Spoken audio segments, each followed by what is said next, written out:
Il y a beaucoup de banquiers qui ne savent pas ce que c'est qu'un ETF.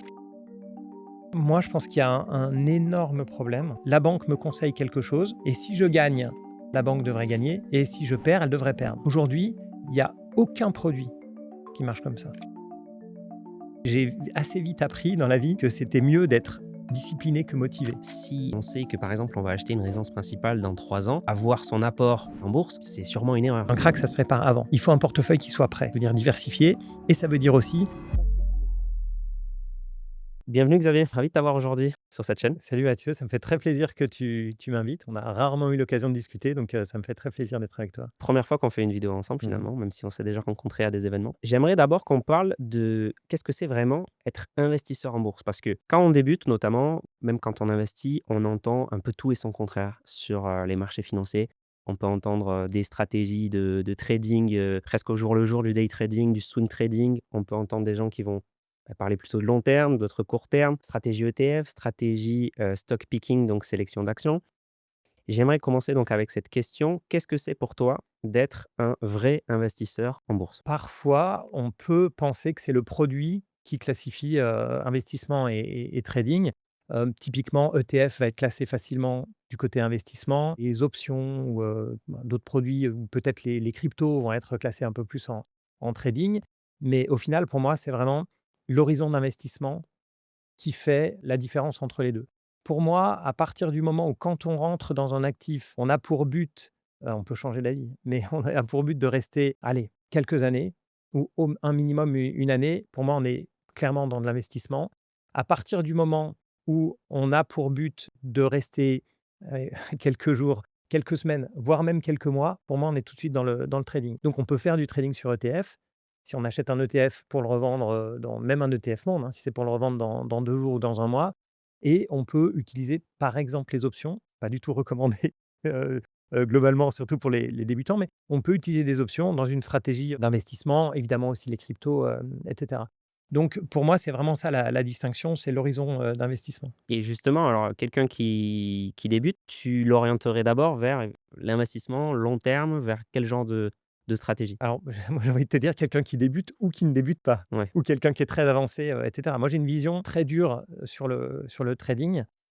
Pour moi, c'est dangereux et c'est dangereux pour pas mal de raisons, mais on pourra approfondir. Donc, quand on part sur du long terme, évidemment, chaque situation est très différente, hein. Il n'y a pas de portefeuille magique pour tout le monde. Évidemment, pour moi, c'est, trouver une classe d'investissement qui performe à long terme et finalement, quand on y réfléchit, avec un historique prouvé et cetera, il n'y en a pas tant que ça. Donc on va toujours retomber un peu sur les mêmes, hein. On va retomber sur des actions, sur des obligations, sur de l'immobilier, voilà, des classes d'actifs. On peut mettre le private equity, et cetera. Donc il faut donc, trouver les classes d'actifs dans lesquelles on veut, investir, donc avoir une stratégie d'allocation d'actifs. Combien de pourcents? C'est l'exercice qui est un peu pénible, que peu de personnes font, mais qui est vraiment la base et ensuite, c'est de trouver des bonnes enveloppes et puis des bons actifs sous-jacents. ETF, ça reste une valeur sûre quand on veut s'exposer sur les actions et puis beaucoup travailler aussi sur le côté émotionnel, discipline et cetera parce que tout le monde a un plan au départ qui tient la route, jusqu'au moment où, les marchés commencent à bouger un petit peu. Ouais, c'est ça. Je crois que c'est Mike Tyson qui disait, Ouais, j'ai hésité à tout la le monde citer parce que c'est ça. j'étais pas sûr, Je mais crois c'est que tu ça. voulais citer ça, C'est tout le monde ça, a ouais. un plan jusqu'à ce qu'on prenne une droite en pleine figure. On a une philosophie,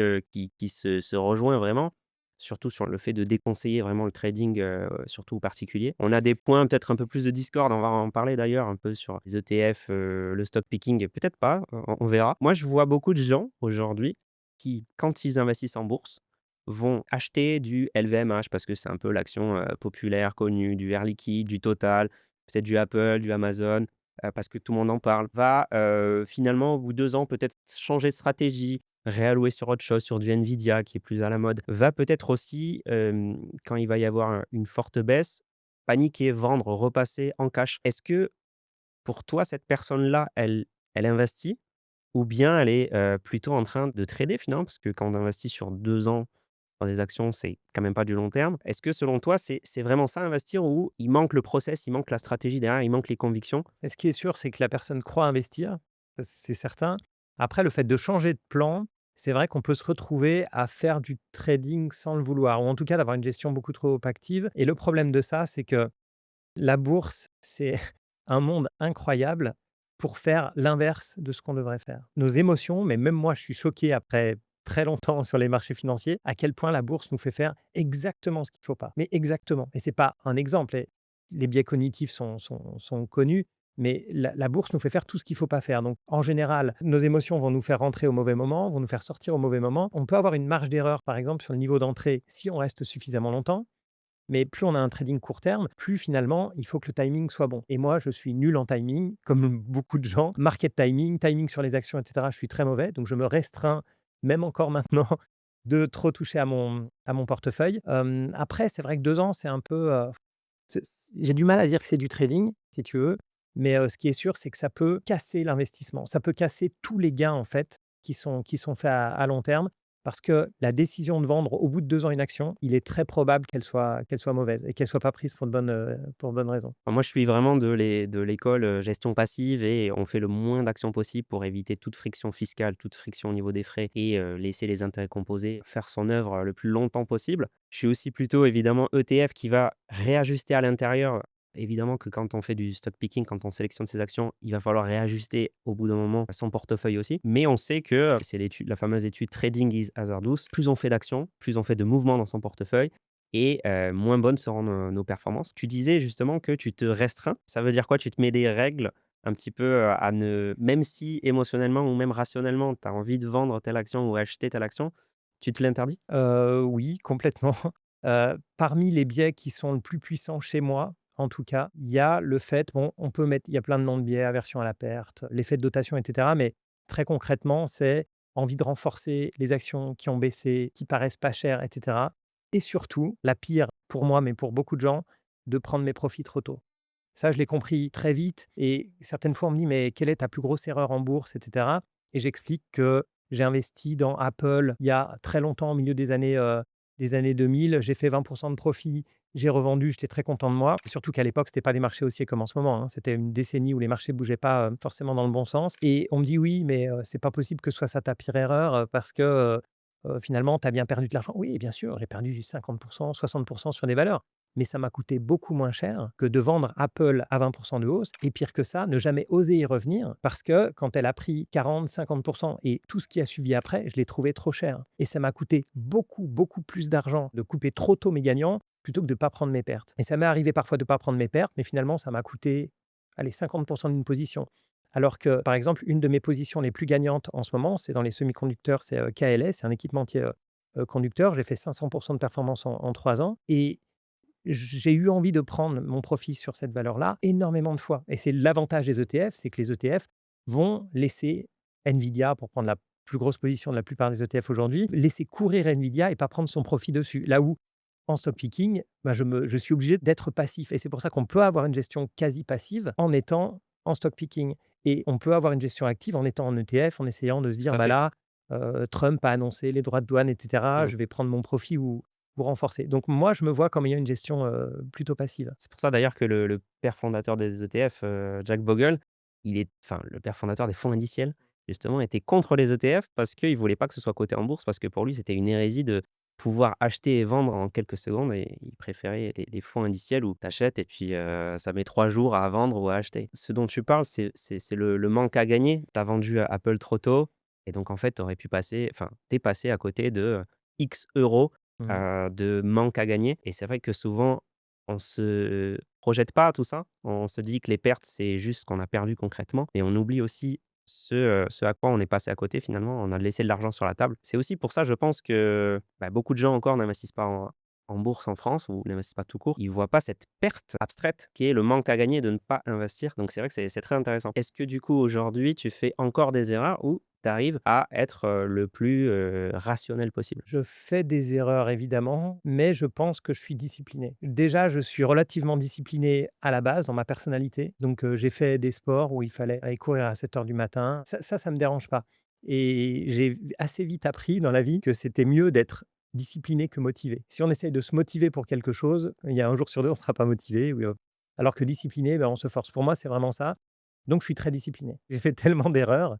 Et puis heureusement, je suis passé quand même par la case, trading professionnel et dans le trading professionnel, j'ai utilisé aussi beaucoup de modèles de trading statistique et cetera, qui apprend à, avoir des critères très stricts d'entrée, de sortie, de taille de position et cetera. Donc j'ai aujourd'hui des critères d'entrée très précis, de sortie, de taille de position, et cetera. Donc, c'est pour limiter mon impact, en fait. On va en reparler d'ailleurs juste ensuite, un peu de ta stratégie et également de ton parcours professionnel qui quand même est assez, qui enfin un très beau CV, hein, Xavier, puisque tu es passé en banque privée, tu as été trader, professionnel. Juste avant, il y a forcément un moment où on fait aussi beaucoup d'erreurs, c'est en période de crise et cetera. Alors les médias, enfin il y a toujours des alarmistes qui vont nous prédire le krach, tous les ans. Ça finira par arriver, on le sait, ça fait partie des cycles des marchés financiers. Est-ce que toi, tu vois des grands dangers qui t'alertent sur une possible, crise et cetera? Ou tu es pas du tout dans ça et tu sais très bien que si un jour il y a des fortes chutes sur les marchés financiers, beh, tu sauras bien réagir ou au contraire ne rien faire, pour ton portefeuille? Alors des raisons, je peux t'en trouver tout le temps. Ouais. Maintenant, il y a 6 mois, il y a 2 ans, et cetera. Tu connais ce fameux graphique «Reasons to sell» où il note toutes les peurs qu'on a eues à chaque époque et puis on se rend compte que, voilà, globalement, la bourse monte. Moi, j'adore ce graphique et c'est pour ça que j'aime beaucoup l'histoire boursière, et cetera, et regarder des graphiques à long terme. J'adore ça parce que quand je parle d'être discipliné, pour moi, c'est vraiment le fait, enfin, tu vois, c'est un peu comme le post-it sur le frigo, disant: «Attention, essaie de pas trop grignoter». Tu peux te faire un truc comme ça, bah, moi, ces graphiques, c'est ça. C'est rappelle-toi qu'à long terme, enfin, tu es là pour le long terme et à long terme, bah, les entreprises, elles sont là pour, faire des bénéfices et faire de la croissance. Donc j'y pense. Moi, j'y pense, forcément au crack. Pourquoi il faut y penser? En fait, il faut y penser quand on arrive à un moment où potentiellement, dans les prochaines années, on est amené à retirer de l'argent. Parce que c'est vrai qu'aujourd'hui, notamment dans le monde des réseaux sociaux, il y a beaucoup de jeunes qui sont, sur les réseaux pour s'informer, ce qui est super. C'est une partie de ton audience, une partie de la mienne, et cetera, c'est parfait et donc on est sur DCA sur ETF. Parfait, rien à dire, là-dessus. Mais il faut réaliser qu'à un moment, il faut changer d'état d'esprit et il faut se dire: «Bon, bah, là, ça fait 5, 6, je sais pas, 8 ans que j'investis, j'ai mon petit matelas qui a bien grossi, j'ai un beau portefeuille. Quelles sont les sorties prévues? Est-ce que je veux un apport pour ma résidence principale dans 2 ans? Est-ce que j'aimerais être, financièrement indépendant dans 4 ans? Peut-être, devenir mon propre patron, monter ma boîte dans 3 ans?» et cetera et si un crack arrive dans cette période-là, ça peut remettre en cause des projets de vie et je trouve qu'il y a rien de pire que d'avoir un projet de vie, par exemple, quitter son boulot pour monter sa boîte et dire: «Bah, je le fais pas parce qu'il y a un crack et que j'avais tout mis en bourse et mon portefeuille est à moins 40, je peux pas le faire». Ou acheter sa résidence principale alors que, je sais pas, on a un enfant qui arrive et cetera et c'était un beau projet de vie, projet de famille et cetera et on peut pas parce qu'il y a un crack. Donc, le Ou crack bien on y va quand même, mais avec 2 fois moins de budget. exactement, exactement. On peut prendre quelque chose de trop petit, qui est pas adapté pour les prochaines années. Donc ça dépend vraiment si on est en constitution de capital ou si on est en phase plutôt de conservation, voire même de retrait. Et il y a souvent des jeunes que je vois qui s'inquiètent parce que la bourse baisse et cetera. Mais je leur dis: «Mais vraiment ayez, l'état d'esprit qu'il faut avoir, c'est il faut que j'espère que la bourse baisse au moment où j'investis et qu'elle soit Ouais. au plus haut au moment où je ressors. On maîtrise pas, du tout cette partie-là, mais un crack quand on a 20, 30 ans et qu'on met de l'argent régulièrement tous les mois, c'est globalement une bonne nouvelle. Ça fait pas plaisir, mais il faut vraiment voir ça comme une bonne nouvelle. J'aime pas le terme «c'est les soldes en bourse», hein, j'ai horreur de ça et à l'inverse, ça peut être très compliqué si on a, 55 ans et qu'on est en train de préparer sa retraite ou achat de résidence principale ou ce genre de choses. Après, les cracks, le gros souci des cracks, même quand on est à long terme, le gros souci des cracks, c'est a priori, ce que nous a appris le passé, c'est que c'est une perte temporaire. Et si on fait n'importe quoi, on peut transformer ça en perte définitive. C'est ça le gros souci. Et l'autre chose, c'est qu'il ne faut pas négliger à quel point les cracks peuvent nous faire casser des barrières et réagir comme on ne devrait pas. C'est ça, il faut bien le réaliser, hein. On parlait du plan et à quel point il faut être discipliné, etc. Mais on tient à -20, on tient à -30, voire même on renforce et cetera et puis après ça touche des niveaux. C'est presque pour ça, j'ai envie de dire que les cracks sont de plus en plus, violents parce que dans l'esprit, on se dit: «Ah ben, un crack, c'est -40» et puis après on a 2008, c'est -50, voire plus. Parce qu'à chaque fois on se dit: «Bah, c'est bon, on sait qu'à -40 ça va remonter» et quand on commence à être à -45, -50 et je me mets dans le crack de 2008 où le souci, c'est pas notre argent en bourse, le souci, c'est l'argent qu'on a dans la banque.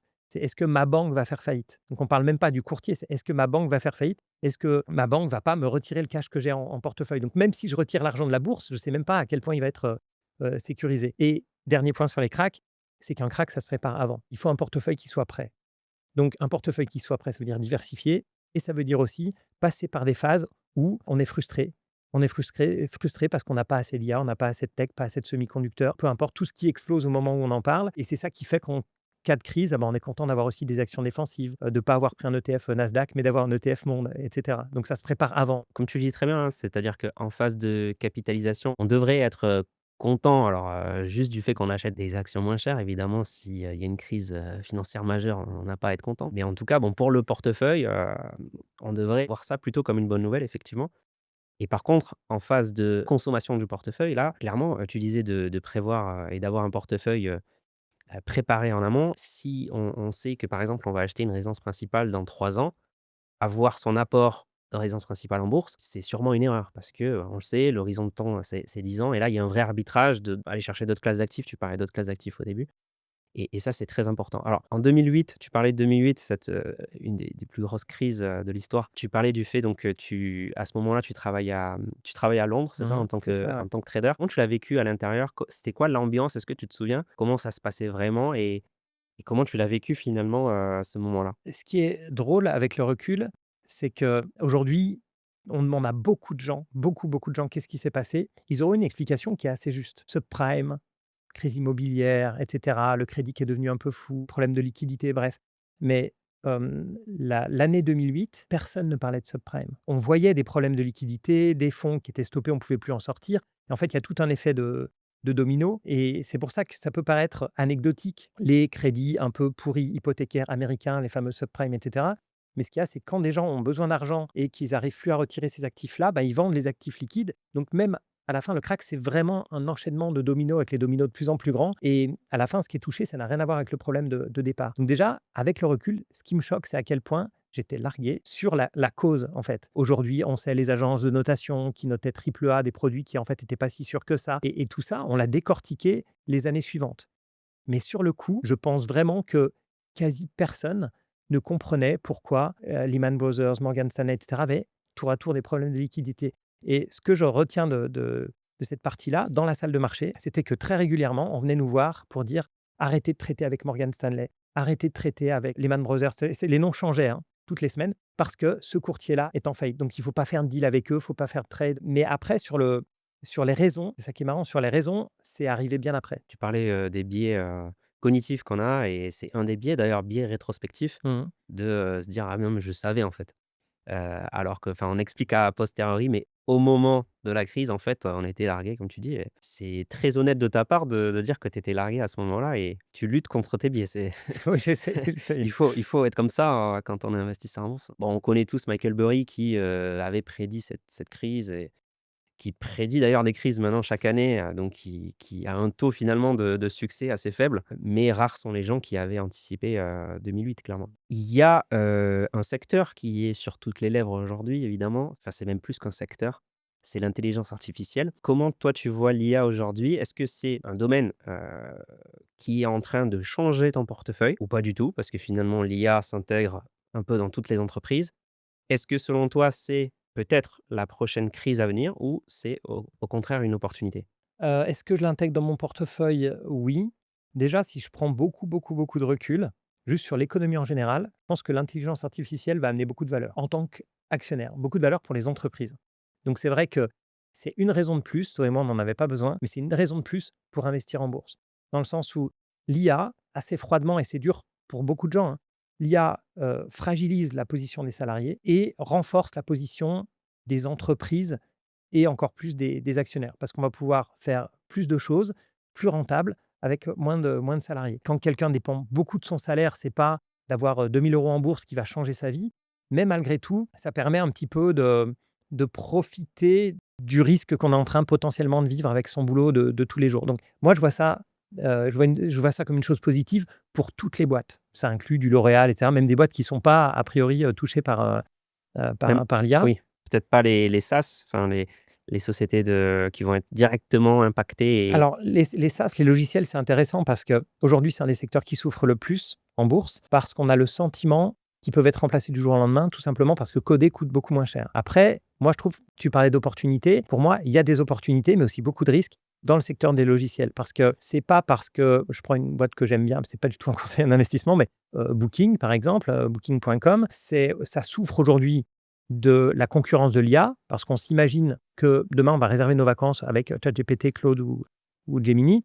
Moi, je pense que c'est un métier, d'être connecté à des dizaines de milliers d'hôteliers, de gérer des paiements, des annulations, et cetera. C'est un métier, donc je pense que Booking ne va pas souffrir de l'IA, voire même va augmenter sa productivité, pouvoir proposer des séjours beaucoup plus précis à ses clients. Mais aujourd'hui, c'est ça qui est intéressant, c'est qu'on ne sait pas vraiment qui sera le gagnant de l'IA. C'est ça qui est drôle. En fait, moi, l'IA, je vois vraiment la chaîne. Donc ça démarre, par les puces, les semi-conducteurs, évidemment les fabricants de machines qui fabriquent ces semi-conducteurs. Donc ASML, on connaît les grands noms. Il y a tous les équipementiers, il y a TSMC, la fonderie donc qui fabrique les puces, et les designers de puces, Nvidia, Broadcom, et cetera. Et on peut remonter la chaîne comme ça. Il y a les géants du cloud, ensuite il y a les entreprises, Booking, L'Oréal, et cetera.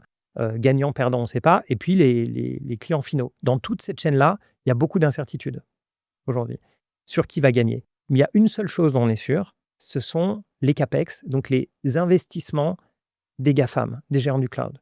Là, on sait que l'argent aujourd'hui qui est mis sur la table, il est mis par ce groupe-là. Il est mis par Microsoft, Amazon, Meta et Alphabet.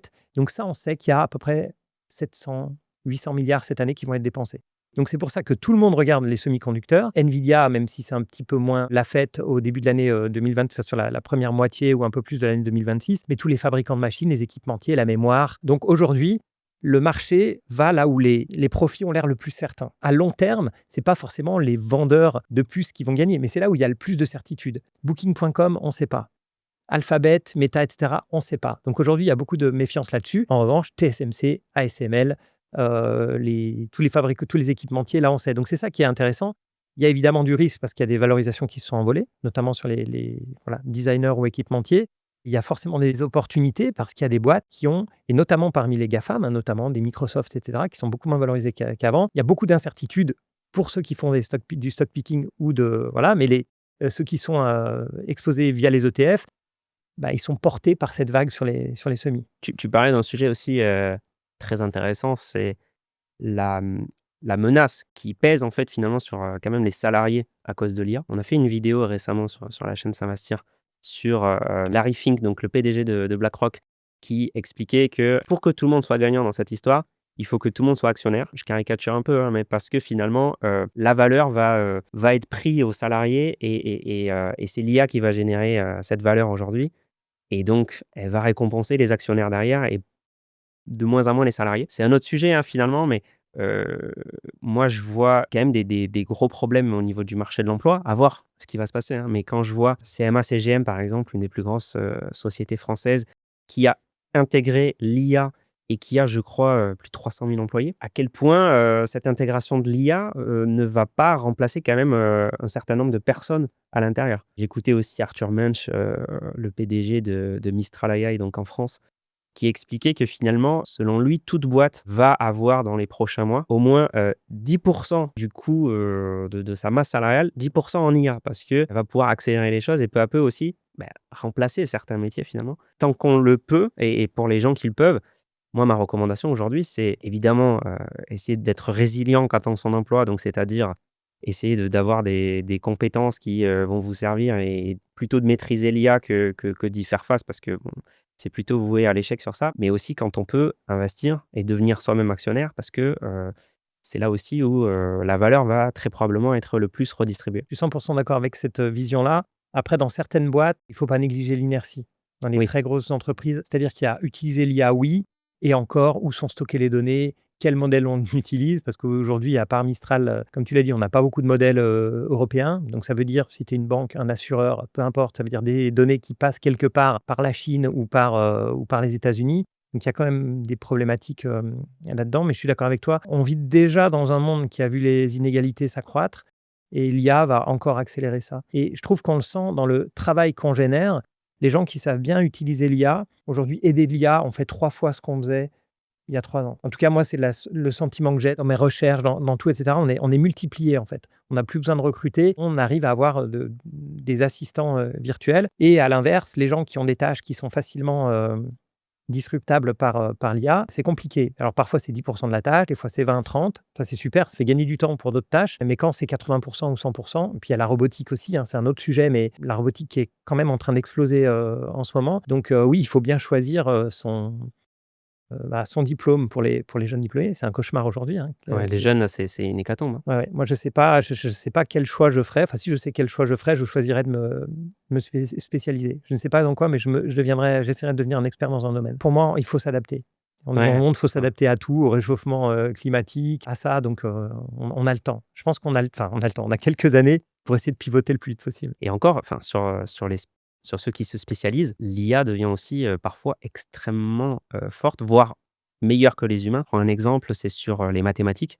La recherche mathématique, c'était assez incroyable. ChatGPT a trouvé une réponse à un des problèmes d'Erdos qui était un des grands problèmes, enfin plusieurs, problèmes mathématiques qui étaient encore, non résolus par l'humain, et ChatGPT en a résolu un. Donc c'est assez bluffant, c'est-à-dire que même ceux qui vont, se spécialiser, par exemple, sur une branche des mathématiques hyper pointue, seront quand même Mmh. menacé par l'IA. Moi, je suis assez, à la fois enthousiaste d'un côté, ce que va faire l'IA, et d'un côté effrayé par, ces changements qui vont arriver très, très rapidement. On verra en tout cas, une idée, c'est en tout cas de continuer à investir en bourse. Ça pour l'instant, ça remet pas du tout en cause l'investissement en bourse. Pour revenir un petit peu justement sur l'investissement, et la bourse, il y a un autre piège. Les Français sont de plus en plus au courant de ça. Je veux parler de, parfois déléguer de manière, aveugle à sa banque. Toi d'ailleurs qui as passé, des années en banque privée, qui était finalement dans le système.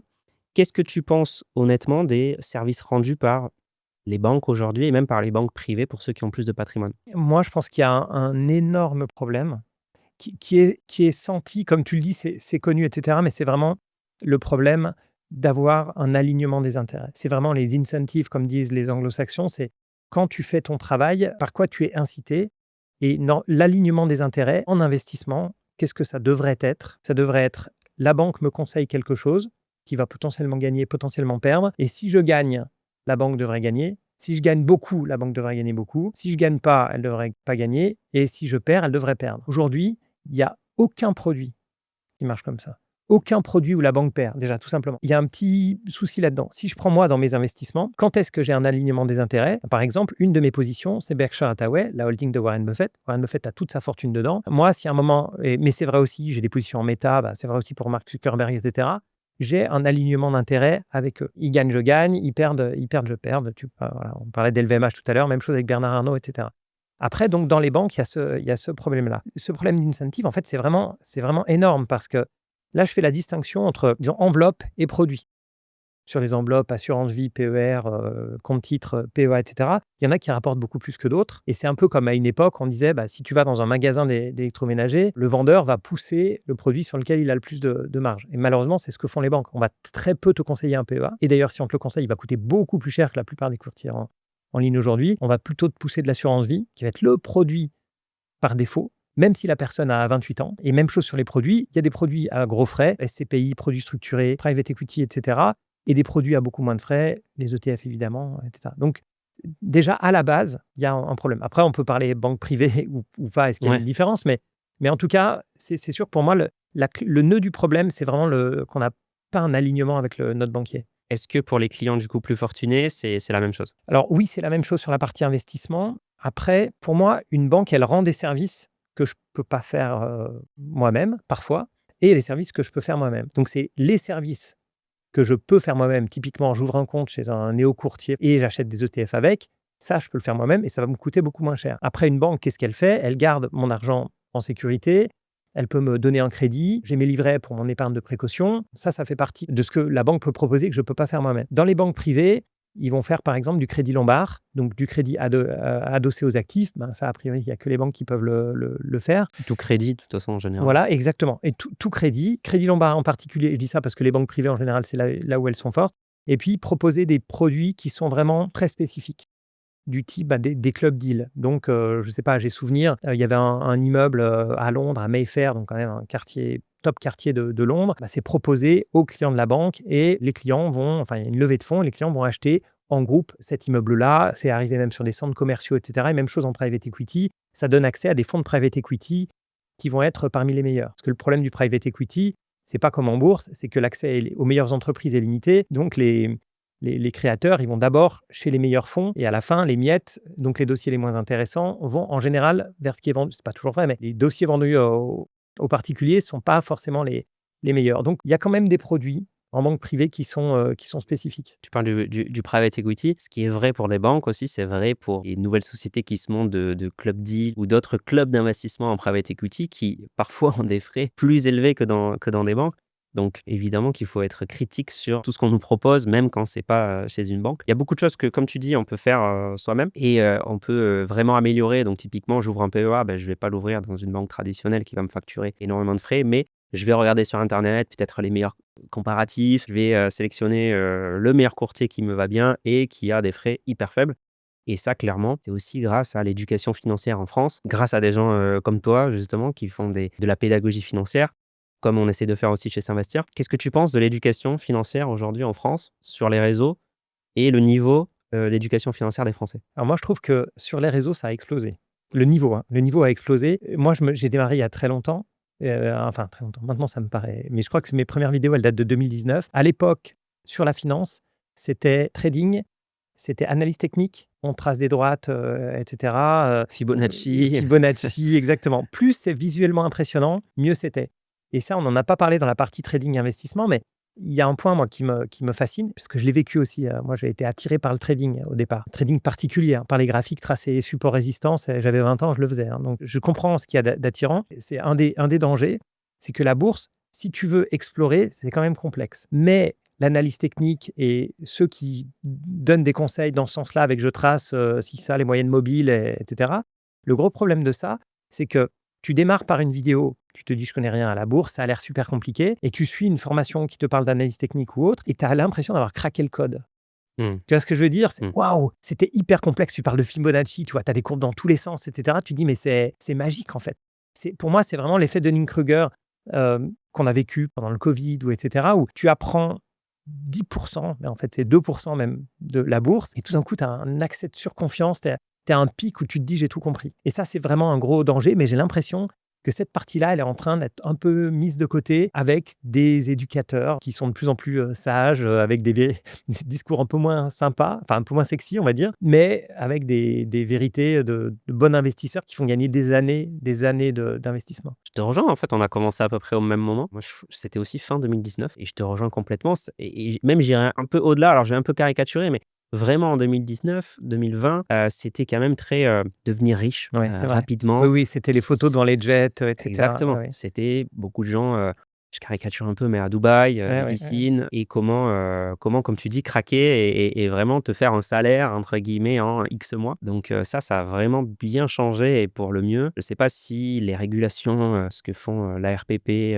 l'AMF et cetera, ont aidé, je ne sais pas. En tout cas, moi je suis d'accord avec toi, c'est-à-dire que le niveau est vraiment monté et en France, parce que je compare des fois avec d'autres pays, on est parti, je trouve, vraiment sur la bonne voie sur ça, même si on a un retard évidemment en termes de nombre d'investisseurs, hein, de Français qui se mettent à l'investissement. Pour revenir un petit peu sur les banques aujourd'hui, selon toi, à quel moment ça sert d'aller voir son banquier? Tu disais donc pour tous les services finalement que je ne peux pas faire tout seul, typiquement le crédit. Est-ce qu'il y a d'autres cas où c'est intéressant, où toi finalement tu recommandes finalement aux gens, si vous avez le temps, formez-vous, éduquez-vous financièrement et vous serez, Le gros problème, tu vois, on vient de parler des réseaux sociaux dont le niveau avait augmenté ou explosé même. Je vais être un peu dur, c'est pas vrai pour tous les banquiers, mais le niveau des banquiers n'a pas bougé. La plupart des banquiers sont pas intéressés par la bourse.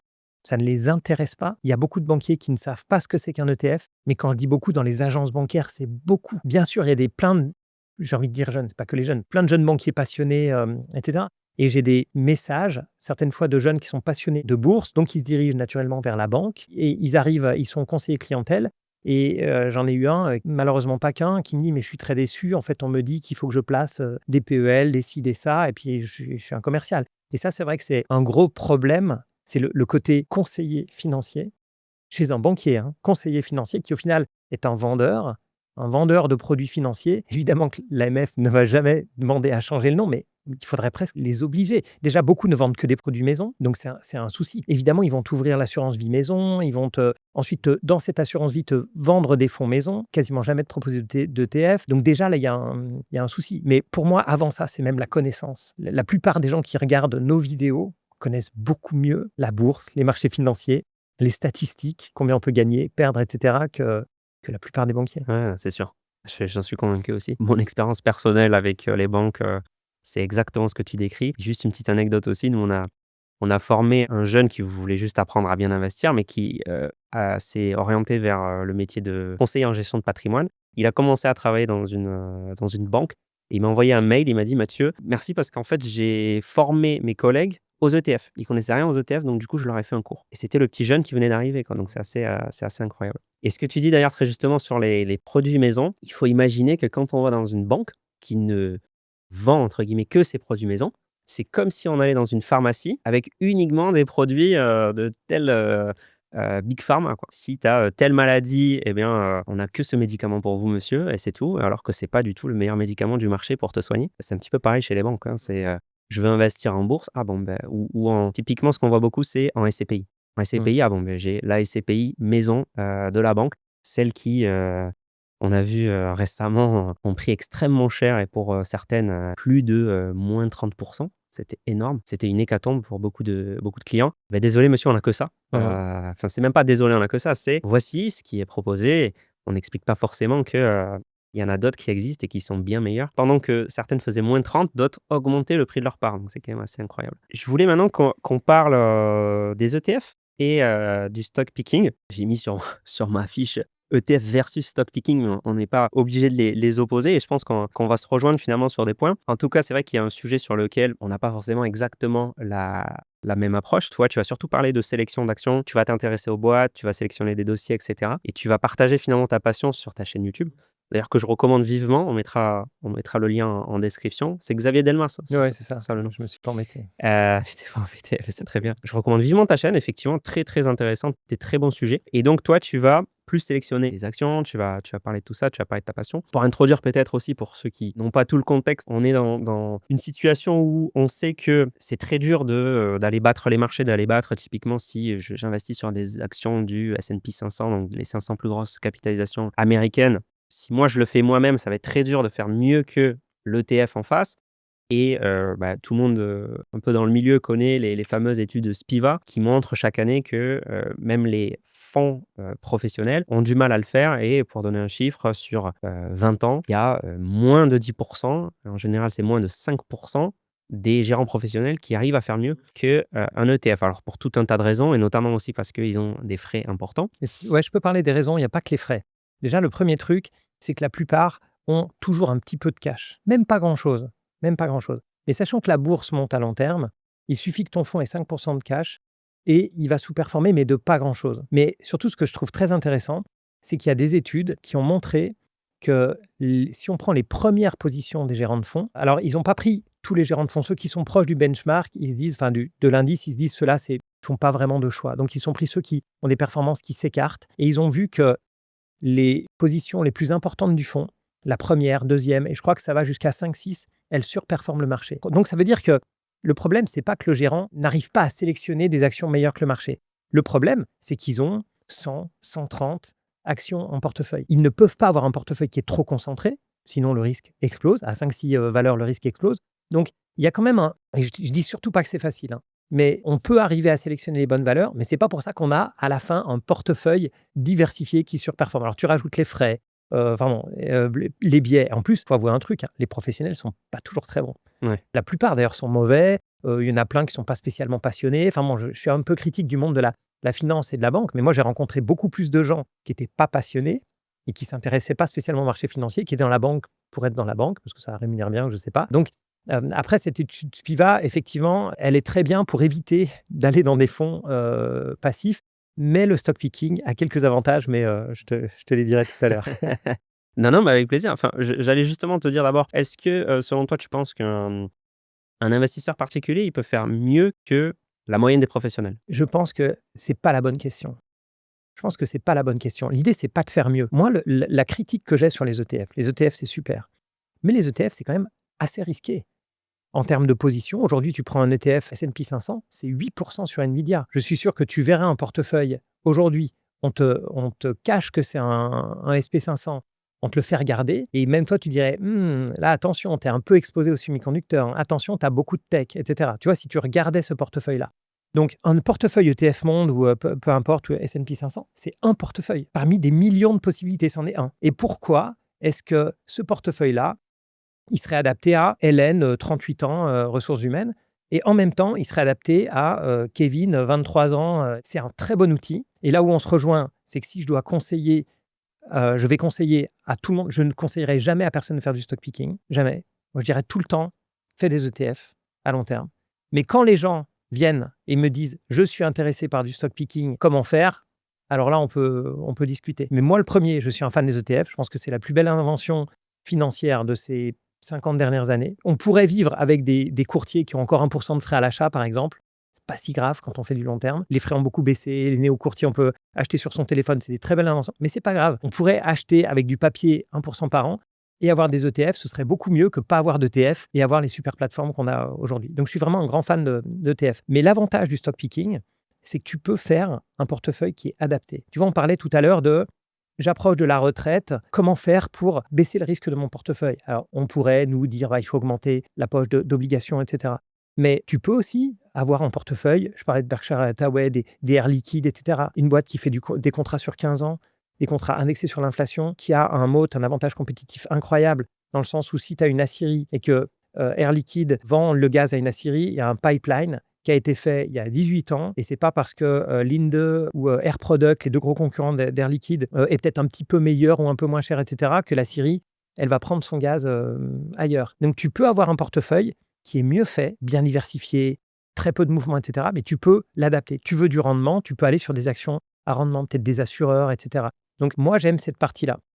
Et l'autre intérêt du stock picking, enfin un des intérêts du stock picking, c'est qu'un ETF, c'est presque trop simple. Je m'explique. Quelqu'un regarde ta chaîne ou certaines de mes vidéos, va dire ouais, Mathieu a raison, c'est super, ETF Monde, allez, on est parti, je suis jeune, j'ai le temps, ETF Monde. Mais s'il n'y a pas eu un minimum d'intérêt pour la bourse, pour la finance, pour ce qui se passe, je mets au défi la personne en question d'être zen et de prendre les bonnes décisions à moins 20, moins 30, moins 40. Alors que quand tu fais du stock picking, moi je suis moitié-moitié. Hein. Moi, sur mon portefeuille, j'ai moitié ETF, moitié stock picking. Mais mes boîtes en stock picking, j'ai confiance. J'ai confiance. Et je connais exactement l'impact. Quand il y a le détroit d'Ormuz qui est bloqué, quand il y a les tarifs de Trump qui arrivent, quand il y a des problèmes de risque de faillite, etc. Moi, je sais que mes boîtes sont très peu endettées. C'est exactement les routes qu'elles prennent. Donc, ça permet aussi d'être beaucoup plus sûr de son portefeuille et donc de bien réagir en cas de crise. Et parfois, on est d'accord qu'on veut la meilleure performance et le meilleur risque et la bonne discipline. Mais parfois, je me dis, il y a peut-être des personnes qui sous-performent un petit peu parce qu'ils ont un peu moins de Nvidia qu'un S&P 500, etc. Il faut voir d'où elle vient, la performance. Mais qui vont bien réagir en cas de crise parce ils dorment les yeux fermés sur leur portefeuille. Et le gros avantage aussi, c'est que de faire du stock picking, ça fait exploser nos connaissances. Quand tu commences à regarder les comptes d'une entreprise, à t'intéresser, etc., tu es mieux connecté au monde. Pour moi, le meilleur des mondes, c'est une grosse partie d'ETF et on a tous des convictions. 1, 2, 3, peu importe, dans notre secteur, etc. On est dans le milieu médical et on voit bien qu'il y a telle et telle boîte qui sont en train de percer. On est dans la robotique et on voit qu'il y a des super boîtes à tel endroit. Et on peut avoir un gros bloc d'ETF, le plus large possible. On évite les ETF thématiques, etc. Et à côté, on a le droit d'avoir quelques convictions, des boîtes qu'on connaît, on a un avantage compétitif sur le secteur ou parce qu'on est passionné, etc. Et je trouve qu'on a un peu le meilleur des deux mondes. Ouais, en tout cas, je te rejoins complètement. C'est-à-dire que pour moi, investir en bourse, il faut en être convaincu. Ça, c'est sûr, parce que sinon, tu ne peux pas tenir sur le long terme dès que les marchés vont vaciller. Toi, tu es un passionné, tu as été professionnel, etc. Donc, tu étais vraiment dedans. C'est vrai que pour un investisseur particulier qui travaille déjà la semaine, qui le week-end s'occupe de ses enfants, etc., va peut-être pas passer autant de temps que toi, parce que c'est aussi ton métier. Et puis même, il faut avoir une vision très, très pointue, parce que typiquement, sur le détroit d'Ormuz, personne ne l'avait vraiment anticipé, ou peu en tout cas, que derrière, il y avait des répercussions sur tout un tas de choses. Par exemple, l'hélium, personne ne savait que si le détroit d'Ormuz était bloqué, il y avoir des pénuries d'hélium. C'est quand même dingue. Et puis même parfois des sociétés qui sont dites bon père de famille, qui sont défensives ou autres, qui finalement peuvent complètement se casser la figure parce que telle histoire. Alors, par exemple, Orpea, qui était une super valeur entre guillemets avant, parce qu'on se disait vieillissement de la population, etc., et qui a fait moins 99%. On a vu d'autres dossiers où certains investisseurs perdent tout, alors qu'ils se disaient que j'étais sur un portefeuille plutôt défensif. En tout cas, sur la conviction, c'est sûr qu'on peut être convaincu de son portefeuille d'actions. Et je pense par contre qu'on peut aussi être convaincu de la stratégie ETF. Complètement. Et avoir cette conviction qui fait qu'on va tenir peu importe les marchés. En tout cas, c'est mon cas. C'est le cas de pas mal de gens, je pense, qui adoptent cette stratégie passive. Mais ça demande, tu vois, ça demande quand même un peu de travail et d'implication. évidemment. C'est ça le truc, c'est que je pense qu'il faut, arriver à ce niveau de conviction que j'ai atteint sur la bourse. Mais tu vois, tu m'aurais pas fait mettre autant d'argent, même quand j'étais, trader. Moi, il faut voir que j'ai fait le pire moment, hein. Moi, j'ai dû passer mes premiers ordres, ça tu vas être choqué, mais en 97-98, tu vois? Les pires années, la pire décennie, et c'est même plus qu'une décennie dans les pays développés, c'est 98-2012. Mmh. On était au même niveau, Ouais. tu vois? 98 et moi, j'ai commencé là-dedans. Donc moi, il a fallu que je travaille pour être convaincu de la bourse. Parce que moi, j'ai vu la bourse entre le moment où j'ai démarré, le moment où j'étais étudiant, j'ai commencé à passer mes premiers ordres et le moment où j'étais déjà plus trader et j'étais en Suisse, c'est le moment où le marché est revenu. En 2008, il a failli remonter à peu près au niveau de 2000 et puis après, c'est retombé pour faire une espèce de W. Donc, ça demande, enfin moi, j'ai mis du temps pour me reconvaincre qu'à très long terme, ça peut paraître bizarre, hein, mais qu'à très long Ouais. terme, j'y croyais. Mais je Bah, suis c'est hyper intéressant parce que j'avais lu une étude justement qui montrait que les générations qui investissent le plus en bourse, c'est les générations où quand ils commencent à toucher leur premier salaire, bah, la bourse se comporte bien. Quand tu commences à avoir un peu d'épargne et que, tu vois que les marchés baissent, bah, tu vas pas t'y intéresser et peut-être que tu vas, jamais t'y intéresser dans ta vie. C'est peut-être aussi ce qui explique, hein, que, il y a énormément de jeunes aujourd'hui qui commencent à investir en bourse parce qu'on est, depuis, mars 2020 sur, une période assez haussière. Évidemment, il y a des soubresauts, il y a eu, 2022 et cetera, mais on est globalement sur une Mmh. bonne période, haussière des marchés financiers, ce qui amène plus de monde. exceptionnel, hein, même. Si on était à Je tiens à dire, l'inverse, on est dans ouais, franchement, depuis depuis 2009, 2008, hein. ouais, Ouais, ouais, ouais, depuis ouais, 2009. depuis 2009 et au final, on s'est jamais fait peur. C'est ça Mmh. le truc. C'est qu'on n'a pas le temps de se faire peur quand c'est un aller-retour rapide, quand c'est vraiment en V comme ça, quand c'est Covid, tu vois? Ou dans une moindre mesure, avril, 2025, les droits de douane et le pire, en fait, c'est la baisse lente et moi, ma génération, donc qui ont commencé à bosser en 2000 ou début des années 2000, en plus, il y avait l'excitation tech, un peu comme aujourd'hui et j'en connais beaucoup qui se sont brûlés les doigts avec leur premier salaire, comme tu dis. Après, ça a perdu 50 et qui ont plus jamais touché. Ouais, c'est ça. D'où après le fantasme immobilier ou Ouais. tout sauf ça, en fait, tout sauf la bourse. Et je te rejoins complètement, c'est-à-dire quelqu'un qui a juste regardé une vidéo de ma chaîne, hein, par exemple, hein, et qui s'est dit: «OK, je pars sur, un DCA en ETF», eh ben, je suis persuadé que ça ne suffira pas. Je te rejoins complètement. C'est-à-dire s'il n'est pas profondément convaincu de la stratégie long terme de la bourse et cetera. Ou suivi. À la limite, si la personne qui lui a conseillé ça, s'il peut passer un petit coup de fil pour dire: «Là, je suis inquiet» et cetera et la personne qui lui dit: «Bah, il faut raisonner à long terme». Enfin, ça peut être ça aussi, hein. C'est pas juste tout le monde n'est pas là, je te rejoins totalement. C'est que non seulement tout le monde n'a pas mon niveau de «passion» entre guillemets, j'ai un peu honte parfois d'être passionné par la bourse. Je me dis: «J'adorerais être passionné d'autres choses», tu vois? C'est un peu honteux et le pire, c'est que c'est pas là du tout l'argent qui me drive, c'est le défi, intellectuel. Donc tout le monde n'est pas passionné comme moi par la bourse et même les ETF ou suivre la bourse, il y en a plein que ça n'intéresse pas. Donc là, je peux tout à fait comprendre l'intérêt d'un conseiller dans le sens, soutien psychologique un peu parfois et notamment, là on l'a pas vécu, mais période un peu compliquée, juste rappeler des bases, hein. Ça ne sera pas suffisant et je pense qu'on a une certaine responsabilité à éduquer les gens, si les marchés, commençaient à baisser et expliquer ce qu'on fait nous et essayer de véhiculer en tout cas les bonnes leçons et les bonnes, réactions ou non-réactions à avoir en période de crise. Du coup, toi, avec, donc tu disais que tu as 50 actions, 50 enfin stock picking, 50 ETF. Mmh. Est-ce que alors tout à l'heure on parlait d'autres classes d'actifs et de diversification, un peu plus, patrimoniale finalement. Je sais que tu as de l'immobilier Ouais, aussi. moi j'ai beaucoup d'immobilier. C'est ce qui me fait vivre, aujourd'hui principalement, même si avec le temps, la création de contenu me rapporte des revenus aussi.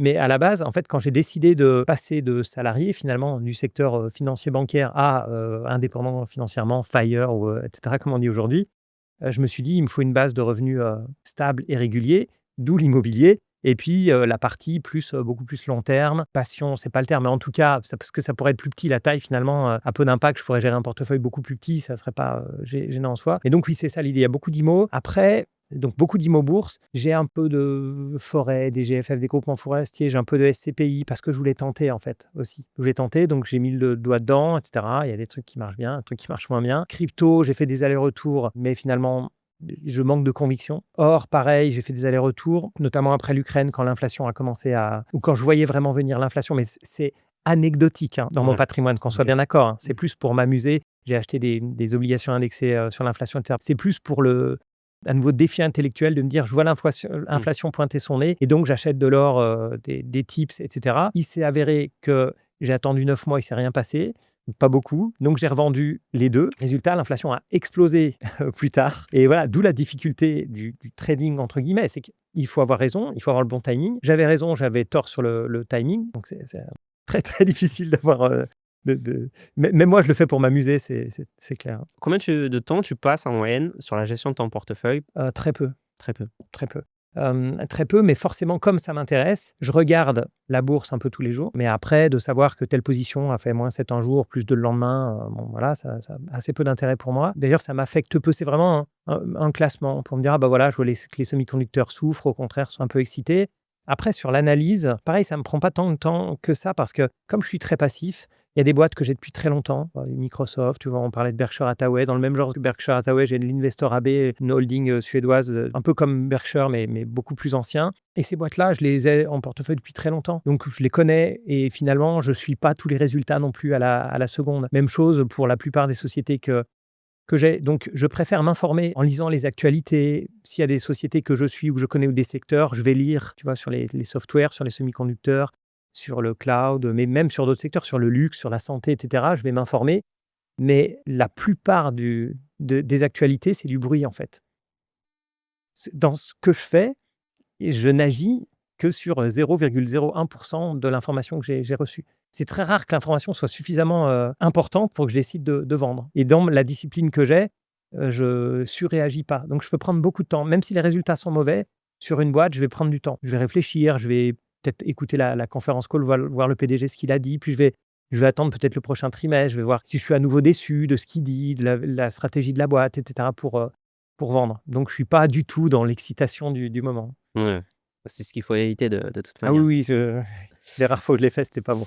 Juste avant de reparler un peu de toi, parce que tu as quand même tout quitté le monde de la finance pour, finalement vivre dans les Landes Mmh. et de l'immobilier, de la création de contenu, je te propose quelques questions courtes, réponses courtes et tranchées. Ça te va? Mmh. Tu as dit que tu avais bourse et immobilier, alors bourse ou immobilier? Bourse, 2008 ou 2020? 2020, 2020, un bon rebond en V. PEA ou compte titre? PEA, ETF Monde ou stock picking? ETF Monde. Effet de levier en bourse? Non, L'or dans un patrimoine? ça dépend du rapport qu'on a avec l'or. Donc on peut l'éviter. Crypto? Pourquoi pas, mais c'est pas mon truc. Le secteur le plus surévalué aujourd'hui? C'est quelque part dans les semi-conducteurs, mais on sait pas exactement quelle niche. Le secteur le plus sous-évalué? Probablement les logiciels, je pense, les SaaS. La plus grosse arnaque de la finance grand public? C'est un peu passé de mode, mais il y a eu tout ce qui était forex, CFD, et cetera. Ouais. Turbo, même les turbos, je pourrais les mettre dedans, et cetera. Le pire conseil que tu as entendu sortir de la bouche d'un banquier? Avec ça, vous pouvez pas perdre d'argent. C'est cette notion de perte d'opportunité qui peut coûter beaucoup plus cher. Rester en fonds en euros pendant 15 ans, c'est une perte énorme. On croit qu'on ne perd pas, mais en fait, notre argent se fait grignoter pendant des décennies. Le manque à gagner, Ouais. on en parlait tout à l'heure. Si tu ne devais garder qu'un seul indicateur à regarder? Les bénéfices des entreprises, au global. Du coup, oui, je voulais juste qu'on revienne un petit peu sur finalement pourquoi tu as tout quitté? Pourquoi tu as quitté ce monde de la banque privée, du trading professionnel pour vivre dans les Landes? Alors c'est un super endroit, hein, par contre, c'est pas contre les Landes. Mais tu vois, on n'est pas de la même génération. Et moi, ma génération, j'ai été élevé par donc, parents, baby boomers, etc. Et j'étais encore dans le culte qui existe un peu, mais quand même beaucoup moins. Moi, j'ai été élevé dans le culte de études, rentrer dans une grosse boîte et faire carrière dans une grosse boîte. Moi, il se trouve que j'étais intéressé par la finance, j'ai fait le trading, etc. Bon, voilà, ça m'a passionné, mais je me sentais bridé. Comme je le disais tout à l'heure, il y a beaucoup de gens qui ne sont absolument pas passionnés par les produits, par tout ça. Et puis, c'est quand même une inertie énorme dans les banques. Quelqu'un qui veut avoir qui a une idée. Moi, je me souviens, dans la banque privée, quand les crypto Bitcoin ont commencé à faire beaucoup parler, c'était fin 2017, je confonds toujours, je ne sais pas si c'est fin 2017 ou fin 2018, mais je crois que c'est fin 2017, début 2018. Ouais, 2018, même 2019-2020, là, ça Oui, commençait aussi, hein. et là, tu vois, il y avait déjà des discussions sur, comment faire et cetera. Parce que mine de rien, les clients privés, il y a aussi des jeunes créateurs de start-up et qui sont intéressés par ça. C'est pas juste des anciens, tu vois, qui veulent rester accrochés à leur patrimoine. Il y a un vrai intérêt à proposer des cryptos à des clients, privés, surtout pour diversifier et cetera. Et tu vois le temps c'est quasiment toujours pas le cas aujourd'hui d'avoir des banques qui sont sérieusement dans les cryptos, encore moins dans des banques, privées. Donc l'inertie, elle est terrible. Et puis, il y a ce côté hiérarchique, et cetera. Et je me suis découvert, j'allais dire redécouvert, mais non, découvert créatif, alors que je ne me voyais pas du tout comme créatif. Tu vois, c'est ça qui est terrible. Je me voyais créatif dans certaines parties, mais j'étais trop cadré, en fait. Je crois que le cadre, au Mmh. bout d'un moment, ça m'a fait exploser. Le côté hiérarchie, chef, et cetera. Et donc tu as tout quitté, tu es parti dans les Landes, tu as investi dans l'immobilier donc pour avoir des revenus. Voilà, exactement. En fait, ce qui s'est passé, c'est que après, on va dire 20 ans dans la banque finance, je me suis dit: «Mais finalement, j'ai un patrimoine qui est plutôt pas mal, mais qui est mal réparti». C'est-à-dire que j'avais une résidence principale qui coûtait très cher, j'avais une résidence secondaire qui coûtait très cher, j'avais des investissements, mais finalement, si je regardais mon patrimoine, il n'était pas en accord avec mes convictions. J'ai voulu en fait faire le choix de la liberté et donc je suis allé aussi dans une région qui coûte, moins cher. J'étais quand même frontalier, mais dans une région qui était quand même très chère et donc en réallouant mon patrimoine, je me suis dit: «Bah, je peux avoir une poche, immobilier qui me rapporte de quoi vivre, bien. J'ai, une partie, bourse pour faire progresser le patrimoine» parce qu'à partir du moment où je consomme beaucoup des revenus de l'immobilier, bah, c'est pas là où je vais avoir des intérêts composés si tu veux et puis voilà, j'ai ma résidence principale mais qui est pas non plus un palais. Enfin, tu vois, j'ai réajusté tout ça et ça m'a fait gagner beaucoup de liberté et accessoirement est venue la création de contenu, ce qui était peut-être le côté qui me manquait, c'est-à-dire le côté un peu intellectuel parce qu'on peut vite s'ennuyer en étant entre guillemets, je dis bien entre guillemets, «rentier» et ça m'a redonné le côté défi. Ouais. Défi de création, tu vois ce que c'est de créer du contenu, c'est vraiment incroyable, c'est super sympa, ça me fait rencontrer des gens. Bah, tu vois, je serais pas avec toi aujourd'hui si j'avais pas créé ça donc j'ai tout remis à plat et je me suis dit: «Bah, maintenant, qu'est-ce que je veux? Où je veux vivre? Avec qui je veux travailler? Qu'est-ce que je veux faire dans ma journée?» Voilà, donc Mmh. c'est un peu le mouvement. Quel est ton rapport à l'argent? Tu peut-être pas enfin, je te vois pas en tout cas comme ça, mais je connais pas forcément ta vie Mmh. personnelle. Est-ce que tu es un gros dépensier? Des fois, tu te fais extrêmement plaisir? Est-ce que tu es plus, frugal? Est-ce que tu te prépares avec la bourse plutôt un pactole pour, la retraite? Pourquoi tu investis en bourse typiquement? Qu'est-ce que tu cherches à part la passion évidemment? Ouais, c'est pas facile. Je crois qu'au départ, je suis quand même un peu j'ai une partie de moi un peu stressée, peut-être financièrement. Donc au départ, j'étais content de mettre les petites noisettes, tu vois, comme l'écureuil pour éventuellement passer un hiver. Et puis il y avait le rêve un peu d'indépendance, financière. Je l'ai pas fait tout de suite, hein. J'ai réfléchi, calculé un petit peu avant de le faire. Donc c'était pour passer cette étape. Donc non, pour répondre à ta question, non, je suis pas très, dépensier. C'est même pas pour plus tard parce que très franchement, je cotise quasiment plus pour ma retraite. En fait, j'ai abandonné un peu cet aspect, retraite, mais de toute façon, mon immobilier, il va pas disparaître, au moment où je serai officiellement à la retraite et donc honnêtement, c'est pour la génération d'après. Moi, aujourd'hui, Mmh. c'est pour la génération d'après. Alors pourquoi? Et je me pose la question parfois, je me dis: «Mais pourquoi est-ce que je m'embête autant?» Et il y a un côté un peu, j'aime pas le terme parce que une fois que la personne que j'ai entendu en parler, c'était Bernard Tapie dans les années 80 qui disait: «Oui, mais en fait, l'argent, c'est les points, tu sais, c'est un peu compter des points et cetera». Mais il y a un peu cet aspect-là où je me bouge, à faire des choses. La récompense, c'est à quel point j'arrive à bien gérer, tu vois? C'est un peu comme une belle trajectoire. Je sais pas, je j'aime pas du tout l'automobile et tout ça, mais j'essaie de prendre une belle trajectoire, de bien gérer, les crises, pas les crises et cetera et je me dis: «Ouais, je fais bien les choses», mais il y a pas vraiment de but financier. Je me dis pas: «Un jour, je vais acheter, telle voiture ou maison» et cetera. Ça, je suis passé là-dessus. Tu vois, mon premier bonus de trader, j'étais depuis quelques mois dans la banque. J'ai reçu, 20 000 €, je me souviens, ce qui m'avait impressionné parce que j'avais fait, vraiment pas grand-chose et j'ai reçu 20 000 € et je me suis acheté une Rolex, Mmh. tu vois? Tu l'as toujours? Et je me la suis fait voler. Ah mince. Ouais, je me suis fait cambrioler bien plus tard et tu vois, j'ai plus de montre, j'ai plus rien. J'ai absolument voilà, donc heu, ma voiture elle a 12 ans, tu vois?